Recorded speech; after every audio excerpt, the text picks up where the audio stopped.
Welcome back to Just MS News. We're starting this week with a research story about why MS can progress so differently from one person to another. Two articles covered the same underlying study this week, one from Medical Express and one from Neuroscience News. Both were based on a large MS brain donor study from the Netherlands Brain Bank, published in Acta Neuropathologica. The researchers studied donated brain tissue from 287 people with multiple sclerosis. They looked at patterns of inflammation, lesion activity, myelin repair, and genetic background. The big question behind the study is one many people in the MS community know well. Why does MS stay relatively stable in some people while others accumulate disability faster? The study does not answer that question completely, but it adds an important piece to the puzzle. The researchers looked at four main features in MS brain tissue. The first was inflammation around the blood vessels. The second was clusters of brain immune cells, called microglia, nodules. The third was broad rim lesions, a type of chronic active lesions with ongoing inflammatory activity around the edges. And the fourth was remyelination efficacy, meaning how much evidence there was that damaged myelin had been repaired. That last point matters because MS is not only about damage, it's also about repair. Two people may both have myelin damage, but their ability to repair that same damage may not be the same. The study found that MS brain tissue does not look identical in person to another. Some people's tissues showed more inflammation. Some showed more broad rim lesions. Some showed pure repair. These patterns were associated with differences in lesion activity, disease severity, disease duration, age at death, and certain genetic variants. So the careful takeaway is this. Researchers found biological patterns in donated MS brain tissue that were associated with different disease severity. It's meaningful, but is not the same as saying they found a single cause of MS progression. This is where the wording matters. The Medical Express article framed the study fairly carefully, focusing on biological differences linked to disease severity. Neuroscience News used stronger language around brain tissue patterns and genetics driving MS progression. For just MS News, we would soften that. Instead of saying these patterns drive progression, it is more accurate to say they were associated with differences in MS severity. That may sound less dramatic, but it is more medically careful. An association means two things appear connected in the data. It does not automatically prove that one is directly caused the other.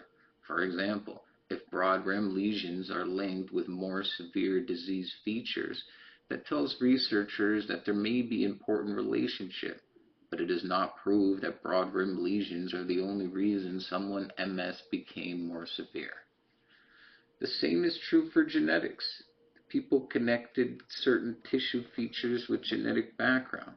That does not mean a person's MS future is fixed by their genes. No one should hear this story and think MS disease course is already decided, or there is nothing I can do. That is not what the study says. A better way to understand it is this. MS progression may involve different biological processes in different people. Those processes may include inflammation, chronic lesion activity, repair capacity, and genetic background. That matters especially for progressive MS. Progression can be hard to track. Someone may not be having obvious relapses. Their MRI may not show dramatic new activity, but they may still feel walking becoming harder, fatigue becoming heavier, balance changing, or recovery taking longer. That kind of progression can feel invisible, even when it's very real. Studies like this help explain why researchers are looking beyond relapse counts and routine MRI changes. They're trying to understand what is happening inside MS affected tissue, including chronic inflammation, lesion edges, microglia activity, and myelin repair. This also supports something people with MS already know from lived experience. MS is not the same for everyone. One person may hear, but I know someone with MS and they're doing fine. Another may feel judged because their disease is progressing faster than someone else's. Research like this helps Research like this helps push back against oversimplified thinking. Different MS outcomes are not just about attitude, effort, or lifestyle. These things can matter for overall health and quality of life, but they do not erase biological complexity of MS. The disease itself can differ from person to person. The long-term hope is that studies like this may help researchers develop better biomarkers. A biomarker is something measurable through imaging, blood, spinal fluid, or another signal. It helps doctors understand what may be happening inside the body. If researchers can eventually connect these brain tissue patterns to measurable signs in living patients, it could help with monitoring progress and more personalized treatment decisions. But we're not there yet. This study does not change care today, and it does not provide a new blood test, a new MRI result to ask for, or a new medication. It does not predict what will happen to any one person with MS. For now, the value is in helping researchers build a clearer map of MS progression.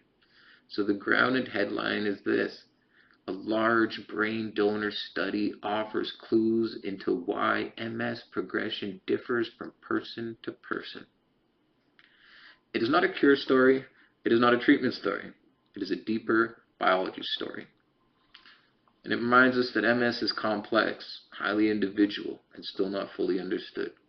That may not give us easy answers today, but it does move the research conversation in an important direction. Our next story looks at a digital tool being studied to help monitor disability progression in multiple sclerosis. The tool is called MS Copilot. And first, a quick clarification. This is not Microsoft Copilot. MS Copilot is a smartphone-based medical app developed by Ad Syntium and with the MS Detect study supported by Sanofi. Clinical Trial Arena reported an interim results presented at the 2026 European Academy of Neurology Congress.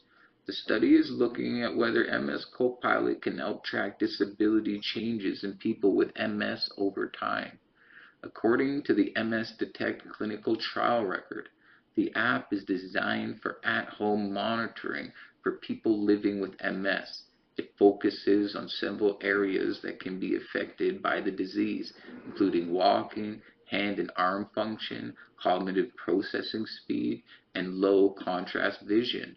The study is also looking at whether the tool can help assess worsening related to relapse, as well as progression independent of relapse activity, often called PIRA. The last part is important. In MS, disability progression does not always happen because of a clear relapse. Some people experience slow changes over months or years, even without obvious relapse activity.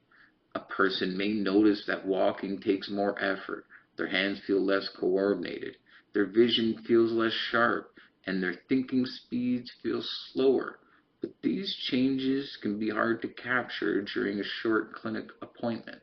This is where digital monitoring tools may become useful. The goal is not to replace neurologists, MRI scans, blood tests, or standard exams like the EDSS. Instead, tools like MS Copilot may eventually give doctors and researchers more frequent information about how someone is functioning between visits. The early results are encouraging, but it will need careful wording. Ad Scientium said 1 year interim results showed a strong correlation between MS Copilot's digital tests and established MS clinical measures. Ad Scientium said the 1 year interim results showed a strong correlation between MS Copilot digital tests and established MS clinical measures, including the multiple sclerosis functional composite. In plain language, that means the app's measurements appeared to line up with the standard ways researchers already assess MS related to function. But correlation is not the same as proof that the app improves care.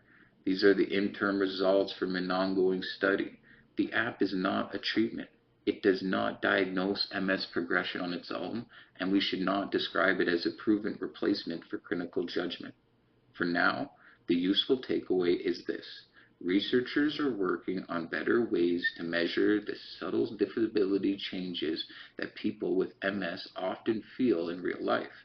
If tools like MS Copilot continue to be validated, they may one day help MS monitoring more regularly, more practical, and more connected to day-to-day function. Sources for the study include Clinical Trial Arena's EAN 2026 coverage, the MS Detect clinical trial record, Ad Scientium's interim results announcement, and the background comments from Professor Patrick Vermishin on the need for tools beyond EDSS to detect subtle MS progression. It's a great article. You should take a read. All right, so our fourth story for today looks at another piece of research trying to explain why MS progresses faster in some people than others, right? It's really fascinating. Something we really want to try to understand better. It's nice to see so many researchers are looking at it and looking at it from different angles. Our next story is also trying to figure out some of the mysteries around MS disease progression and why it's faster in some people than others. This one comes from reporting by diabetes.co.uk covering a study published in Nature Neuroscience. The research looked at a type of brain immune cell called microglia. The microglia is sometimes described as the brain's cleanup cells. In MS, one of their jobs is to help clear away damaged myelin, the protective coating around nerve fibers that is attacked by the disease. But this study suggests that in some MS lesions, those cleanup cells may become overloaded. Researchers looked at donated brain tissues from people with secondary progressive MS and found what are called foamy microglia. These are microglia that have taken in a lot of fatty material from damaged myelin. The fat here does not mean body fat, diet, or diabetes. It refers to lipid material inside the brain connected to damaged myelin. The study found that lesions with more of these foamy microglia were linked with more severe disease patterns and faster progression. The researchers also found changes in certain fats-related molecules, including molecules involved in inflammation. In plain language, the idea is this. The brain's cleanup system may start out trying to help, but in some MS lesions, these cells may become overwhelmed. Once that happens, they may contribute to ongoing inflammation instead of helping the tissue recover. This is important, especially for progressive MS, because progression can be very hard to explain. Many people with MS experience slow worsening over time, even when there is no clear relapse. Research like this helps scientists look more closely at what may be happening inside chronic MS lesions. But we need to be careful with the wording. This is not a new treatment. It's not a clinic-ready test, and it does not mean that a person's diet or body weight is causing MS progression. The better takeaway is that researchers are identifying biological differences inside MS lesions that may help explain why MS progression varies so much from person to person. Over time, this kind of work could point towards better biomarkers, better monitoring, or new treatment targets, but for now, it remains early research. Sources for this study include diabetes.co.uk, the original Nature Neuroscience study on foamy microglia and MS progression, and related coverage from the Netherlands Institute of Neuroscience. We'll close off this week with a community story from Spain. The campaign is called Get Wet for Multiple Sclerosis. This is an annual awareness and fundraising campaign where people across Spain take part at swimming pools, beaches, and local community events to show support for people living with MS.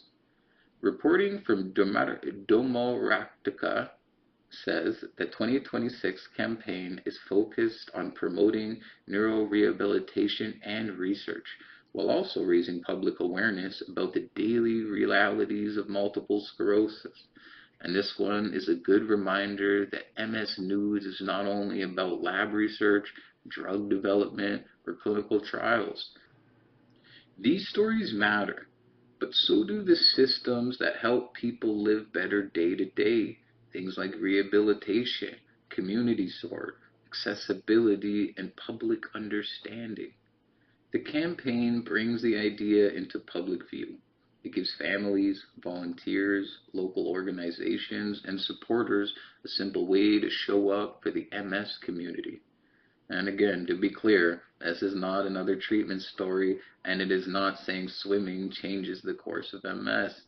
The story here is community support, raising visibility, supporting services, and reminding people living with MS that they are not alone. No.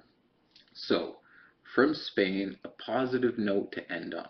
MS communities around the world continue to find creative ways to raise awareness, fund support, and bring people together. So, thank you for being with me. Being together on the Just MS News, that means a lot. It's growing slowly, and right out of the gate, love it. I'm happy you're here. I'm happy I'm here, and hopefully we can hopefully all feel a little bit better, happier together as we learn more and more better treatments and better information is coming down the pipe. So we'll keep our eyes open and our minds as well. Take care. It's Justin Loizos. Just MS. Boom, boom.